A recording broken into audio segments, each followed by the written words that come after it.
Good afternoon. My name is Brian Noble. I'm the owner-operator of Boathouse Smokers down here in Ascension Parish, Louisiana. Today, I wanted to give everyone an update on the new live fire grill that we released for pre-sale a couple of weeks ago. I have personally owned one of these for about 10 to 12 weeks now. I cook on it 3 to 4 times a week. I've been testing the crap out of it. There are a lot of things I like about this little grill, a couple of things I dislike about it. So let's talk a little bit about that.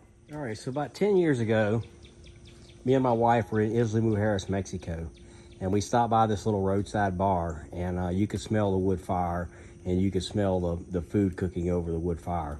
I walked around back to take a look, and they had a grill similar to this, except it was just on a much larger scale. I mean, it was probably 20 foot long, I don't know, 2 to 3 foot deep, and they were actually shoveling wood coals underneath it from a fire. And I just thought to myself, man, how cool is that? You know, being from Louisiana, if you follow us at all on any of the social medias, you know how we deal with floods down here. This is the boathouse.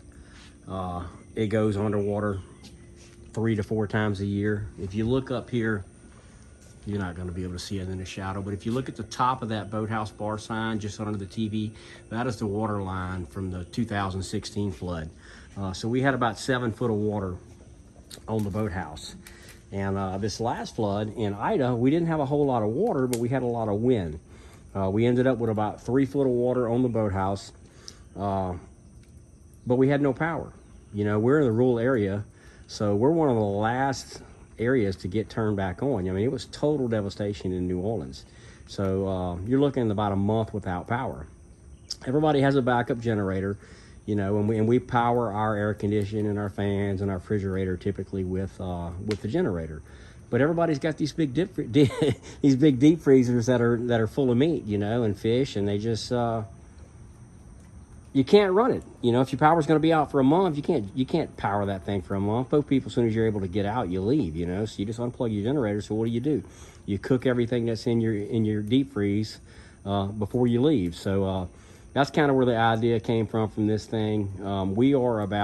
This is the Amite River. We're about 30 miles from New Orleans, and we are about 60 miles from the Gulf of Mexico. So we do, you know, we get the tidal surges that come in with the storms. And I just thought it would be the coolest thing ever to have this little grill back here. We could do breakfast on it. You know, when you lose power, like I said, I had a ton of options that we built for this thing. We built a rotisserie. You see the wok on top of it now. We did a shish kebab grill. We did an oven for baking potatoes and corn and stuff like that. So, I mean, the possibilities were just endless on this thing. So anyway, that's where the idea came from. I've been thinking about it for quite a while, and finally, about 4 months ago, I got around to building one. And like I said, this is the first prototype. This is the very first one. And so now let's talk a little bit about the things I like and do not like about this grill. All right, number one, the first thing I dislike is the size. It's too small. This is a 36-inch model. My way of thinking was, it's just me and the wife. 36 inches will be plenty big enough. But by the time, I didn't take an account for the fire brick. You lose 2 inches on this side, you lose 2 inches on this side for the fire brick, and then your big fire basket, it takes up about a third. So what I ended up with was about a 12 by 16 inch cook space, which was just really not enough. I had some people over the other day. I mean, and you can cook, you know, 2 steaks on each side, but it's really just not quite big enough. And what I'm learning with fire cooking is that you really need a hot side and a cold side. You know, and so you get really experienced with cooking fire. I mean, as a matter of fact, I burnt the first 4 or 5 times that I used this thing. I burned everything I cook. I just couldn't get used to the heat retention of the fire bricks. You know, I was so used to charcoal cooking on a grill, and my brain is telling me, hey, look, you don't have enough coals under there. So I kept shoveling more coals under there, and the fire brick is going, whoa, whoa, whoa, hey, hold my beer, you got plenty. So I ended up burning everything until I finally figured out that balance. So anyway, that was my first gripe. Is the size. Now keep in mind that the new production models are 48-inch models. They're 48 by 24. You can also get it in a 60 by 36.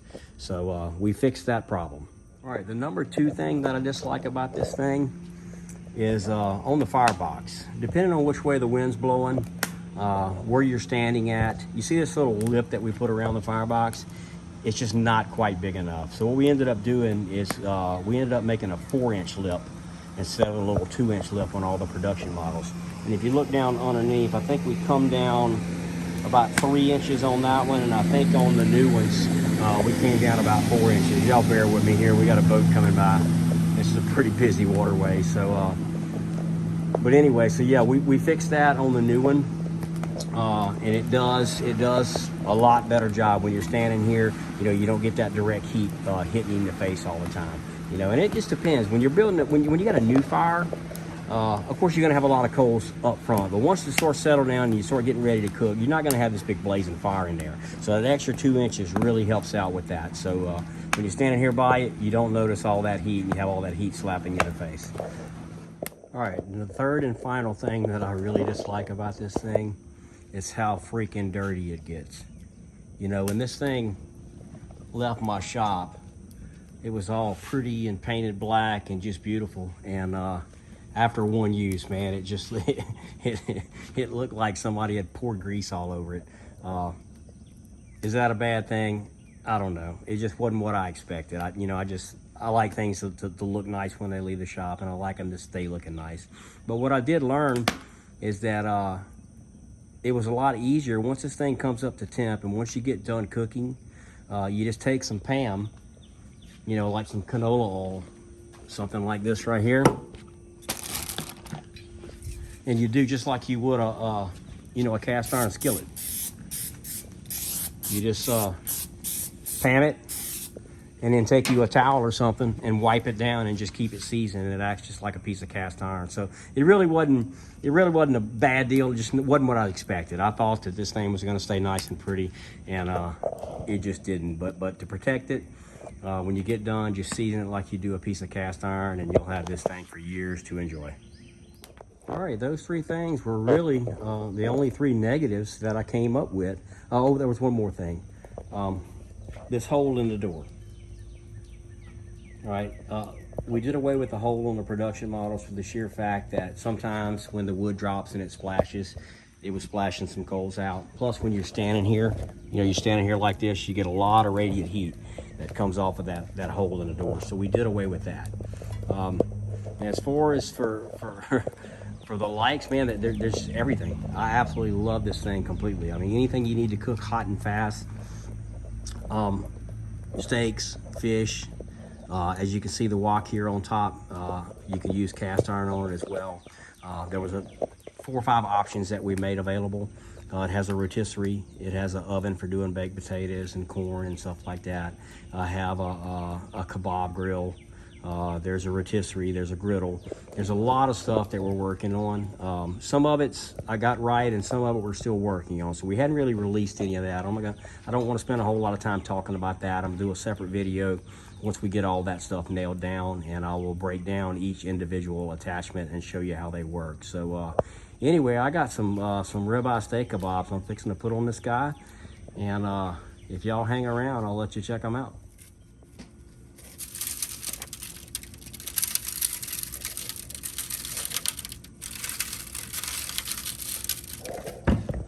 Sorry guys, by myself. Only got 2 hands.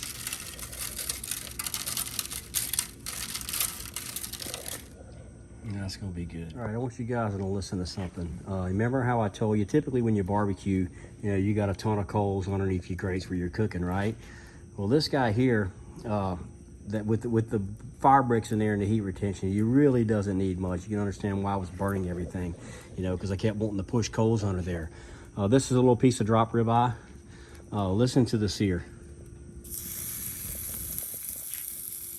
You hear that?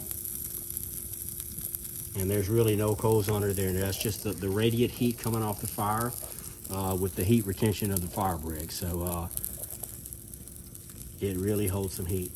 All right, I got my kebabs ready to go on. I'm gonna take, against my better judgment, and I'm gonna push just a little bit of coals underneath that grate on side, just to demonstrate how you do it. Actually, where the wok is. So you would basically just take it and push the coals over as you need them. Like I said, I'm gonna do a little bit. I'm not gonna do very much at all. Like I said, I feel really good with the heat retention on that, on those bricks. So we're gonna check that out right there, and I think that'll probably do it. Be right back. All right, here we go. If you notice, my fire is just about dead. Got a pretty good little base of coals under there, and we're gonna put the bobs on.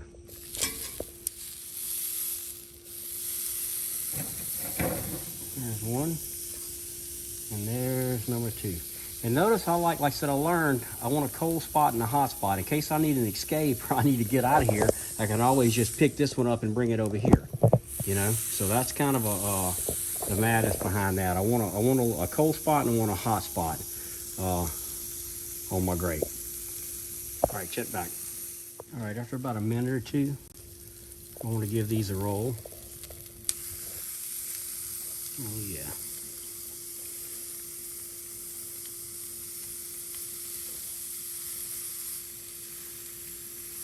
Looking good. All right, I like to base my kebabs when I'm cooking. Today we're using Cajun Blast basing spray. This is a lemon herb. Not really my favorite, but it's what we had. I'm not affiliated with these people at all. I really like it, and I don't mind telling people about stuff that I like. Yeah, these are ready. Let's get those off of here. All right, little Amite River history for you. You're about 24 miles from Lake Marpol in this direction. Lake Marpol will take you into Manchac Pass, which junches into Pontchartrain, which brings you to New Orleans, which eventually leads out to the Gulf. Now in this direction, we are about 6 or 7 miles from Barry Seal's landing strip, where he used to fly in Pablo Escobar's cocaine back in the late 80s. If you've ever seen the movie American Made with Tom Cruise, it was about a local drug smuggler, Barry Seal.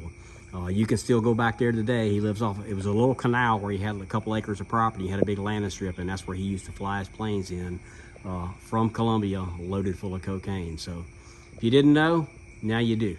All right, guys, sorry I couldn't get you a shot of the kebabs after they were done. They were excellent. I'm here by myself, and I was trying to do it one hand. I couldn't slice them and get you a look on the inside. But anyway, now that this thing it's still got a little heat in there, fire's completely gone though. What I'm going to do before I put it up for tonight, like I said, I'm just going to shoot this whole thing with Pam.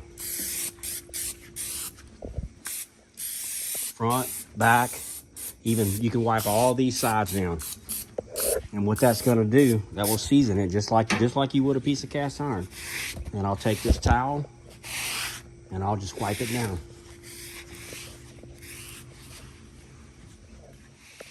And I found that this works better than trying to keep paint on it. As long as you take care of it, it'll probably last you a lifetime. And just like that, I didn't do this yet, but I'll take my wire brush and I will go ahead and scrub those grates down to get all that gradu and stuff off of there before I put it away.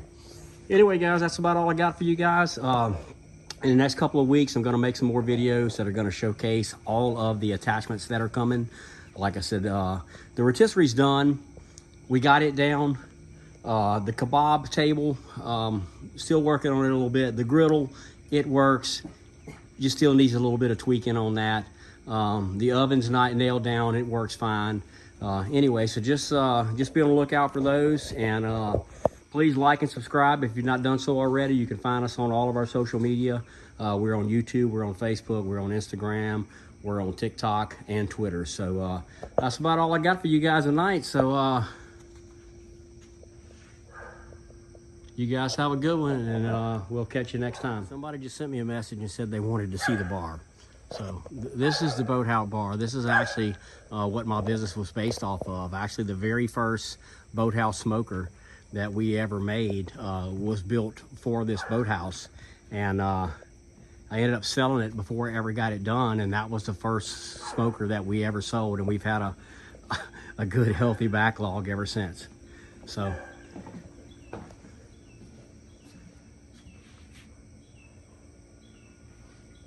all right, guys, y'all have a good one. We'll catch y'all next time.